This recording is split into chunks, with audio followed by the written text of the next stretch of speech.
So as one of the suppliers of CDL, we're honoured to participate in this Queen Bee program to not only be able to report actual figures contributing to CDL's Scope 3 emissions, but also understand intimately our own Scope 1, Scope 2 and Scope 3 emissions. As Singapore progresses towards its climate goals, this has now become a whole of country approach, where governmental bodies and larger institutions are leading the charge in computing their own emissions. They will then in turn demand their suppliers to do the same. And as a SME supplier who understands your own product lifecycle, this provides a very strong edge for the procurement teams of these institutions when they look for values-aligned suppliers. So through the program, we've taken a deep dive into the lifecycle of our flagship products, and we've been able to map out every single stage, from raw material extraction to its end of life, and this has been a very eye-opening experience.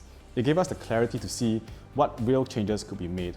For instance, this has already opened up internal conversations about how we can streamline our logistics, which will lead to a noticeable reduction in our carbon emissions, especially when it comes to freight.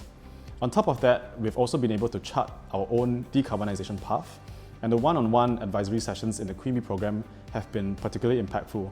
With their guidance, we are in the process of crafting a decarbonisation roadmap that's both ambitious and also grounded in reality. It's a journey, but one that we're now navigating with clear, purpose-driven goals.